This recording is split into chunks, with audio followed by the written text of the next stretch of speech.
Rosform gwe mfaliso gwokka bwenze okubeera nga nkubulira mukwano bange abaana batandise okuddayo ku masomero bacandidates jangu oweefunira omufaliso gwa Rosform maama omugongo gakukuluma oba oyina mubiri embeera yonna yonna gyoyisibwamu omubiri nkugamba nti omufaliso guli gumu ogwa Rosform gulira maama ogulire kojja ogulire senga ogulire buli muntu n'omwana okuba ku nnamba y'essimu eyo eyita wansi omufaliso gukutukako wonna woli ate njagala okutegeeza nti osasula omaze kugulabako nze Hajja Frida station manager agamba bino emifaliso egiri mu maka gange gya Rosform naye emifaliso gino gikolewa aba Roykins Industries Limited Mbarara Emokono.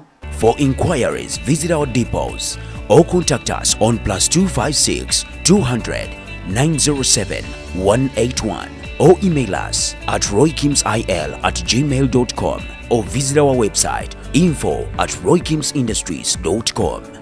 Rosform, home of high quality mattresses.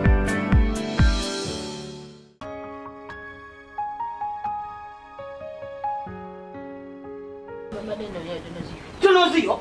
Mwamunonya zeno. Oh, when nabadde manyi wagenze dda. Kakati linda ko tunozio bomunonya nene weggalira. Kati lwaki ojugumira? Wadde oli ku kituufu lwaki ojugumira? Nkukanze. Ne wesibira leero. Nkanda kugula kantu tekeggula. Ziraba oswadde nnyo. Toyagala genda.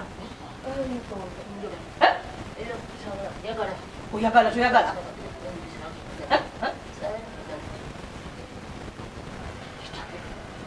Kubanga ne baawo naye atudde wali aleesobola atadalesa kacankana. Nze mbadde mmanyi mwagenze dda. Atudde wali atudde. Nolwaki tomugoba? Kangene kumugobera muntu atula lwatu kumuko nabanga ayagalawo. Nyabo lindako. Mama, ebisinde byotwala. Olwokuba kugambe mbunda aliwo kye kikuletanga akagudde. Balwaki simugoba? Bonna. Kye mutuuza. Nga tonnaba kwekaza. Nga kyakyakola. Ndabanga nno gwali mu kwekaza. Olimba ne simugoba. Ate nga aliwanze gwe oyiza kiwano. Etawafunde bwe. Bakolenda genda toyitokiriza. Wano itawo. Nedda nnyo tujja kulekanga amakanga ngoye. Ono mukulu mwe yosebaawo. Toshimwa kiti. Hera shitegeza. Yali bawa. Bawa. Yali nafa. Kati bwabati yafa. Nawe muri abawo okitegeza nedda nnyo. Tula wansi. Wali wesuka. Haji. Ono anazira bayagenze. Muza musanzeewa. Abadde. Mukayumba kamanda. Bana no. Ngokola ki? Bana sino no. Omulonya bwesibide. Okuba wende nakali na uzenga Maria genze. Sira. Kana genda. Tunagenda. Wano kitali kitanji? Tunagenda. Nati. Asono mulabi. Tugenda. Naye kyasoka kugobo. Kubuko ki ambule kikyakola. Warumu ani yamoleta kubuko. Sikwe. Omuleta tushimanyite buko. Yajja kutumbawo oba yajja kulaba mwana we. Kiki kyononyawa? Nzembadde manya. Lwaki kwa linda ko nyawa? Zira kala kutegeeza. Katoto mulaba. Nyabo nyawa zira. Twamala musala genda. Uliriza. Uliriza yagamba. Yakala kubagamba. Oyo nagamba tagenda bawa. Lwaki avawo? Wano we wawo. Agambe bamala musasula. Bamala musasula. Yakala muri muchwa. Bintu by'abana we. Onyabo muri muchwa no kwa. Zira. Labayo. Muri muchwa kwa kola bali kwa kusasula. Kwa sasula ki kwa sasulwati.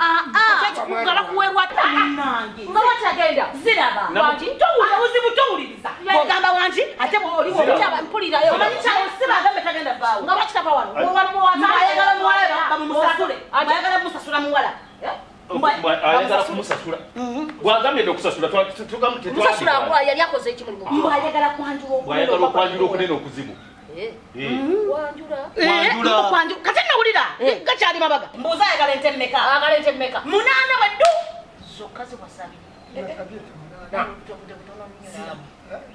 Zira. Wanji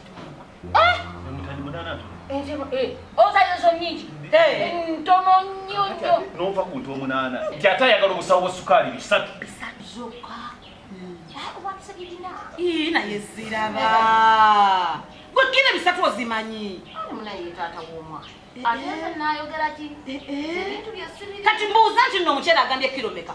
Tongambe bibezo. Agambye obusawo. Obusawo si kilo. Obusawo. Wulira nti obasukali abagambye busawo. Omukyera agambye busawo. Obusawo ebikumi bibiri. Obwaki? Obwomukyera. Ngagenda okukola supermarket. Bunamala mulagawa.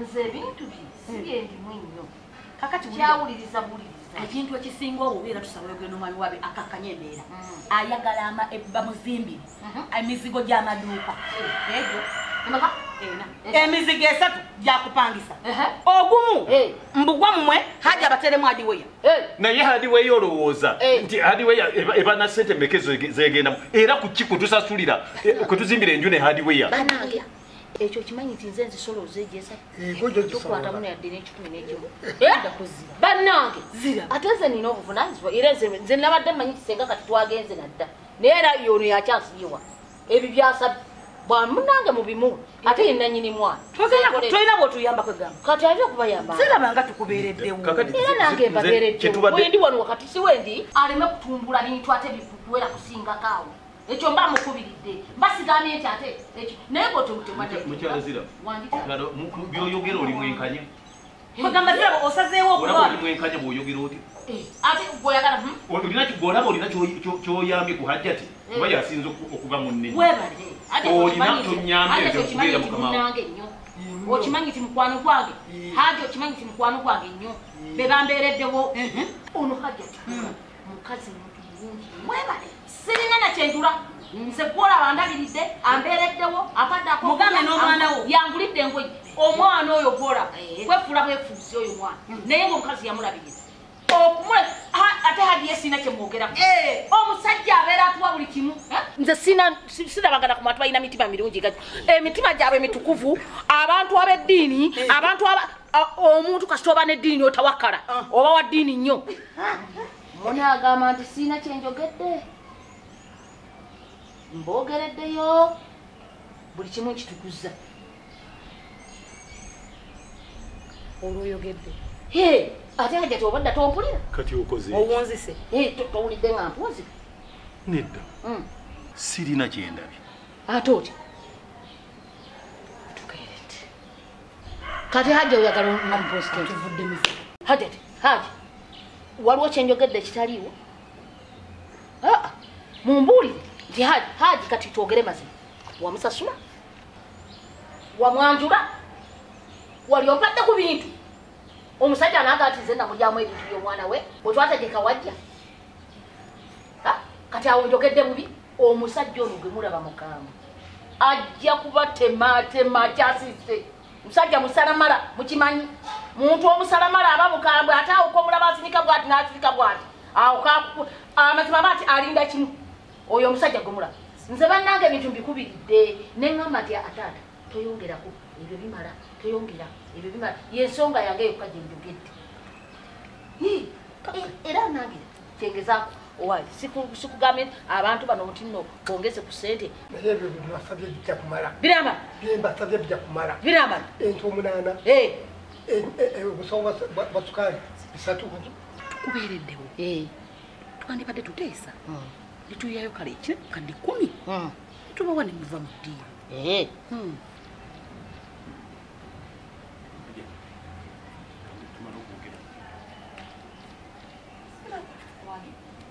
wange ibintu kyendiku nkubirira era ndowooza katumale okwegeyamu tulabe kyetunasobola nawe nga bwotutaasaawo nga naawe bwokubirira ono muno nnyo kituufu tuyinza butakubira oyo munnange nnyo sisobola butakubira ziraba gwe waffe era olwange nnyo wange sine nakyekugamba mama wange ziraba era nnyo kankubirire ojja kudda nga mbisazeewo bagenda bikereza kale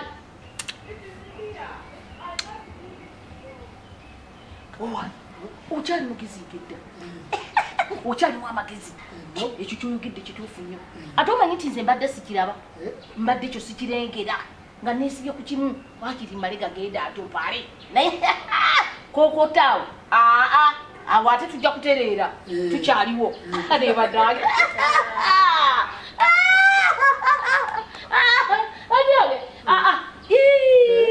musajja gwe bwe bakabakaaba buno nga oyongeza toddawo ate kukakemekerera bwate byoyesasebyo byesasa bagambe nti kati bwe ziba ziri biri biganye kati njalo bisawo bina bwe biba biganye njagala bisawo bilunaana buutu tekakuddawo ate kusirika omwana akutituza omuli amwaka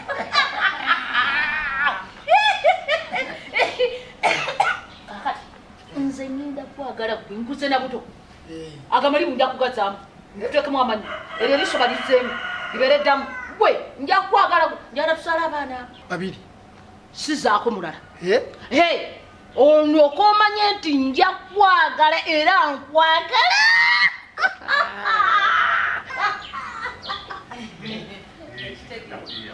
owulidde ebyo byembadde nkugamba nti basalireko kuno omulembe omwana owaffe era yali alaluseemu nga yeeraludde kyega ebintu bikakkanye tubikaala nnyo bwoti ekate kubira pambaza kwagadde simbi oteseza bulungi obenga ate ayanjuza togenda kwanjuza mwana muto omuntu akuze yaleka naawe nabbe naja ti waliwo wetubadde tutuse nga kiba kizzaamu amaanyi era zenagawali haja tisinza muvaamu sisobola kulayira era ng'omuntu ajjukira embeera yonna gyetuvudde omanye omuganda agamba nti atajjukira abakadde beebuuza baana abanyambaza gomesa ennungi ez'ekitiibwa si balala beba Maruth Bridal Center nga basangibwa baliko Anet Plaza level 1 F11 bakubire ku namba z'essimu eziri awo wansi oyagala kupangisa oyagala kugula gomesi oyagala kunyuma oli mugole oba kuyise bisi ku mukolo ne ba Metro ni mwenna bayina n'engoye ez'abaana abawerekera beeyunire Maruth Bridal Center Anet Plaza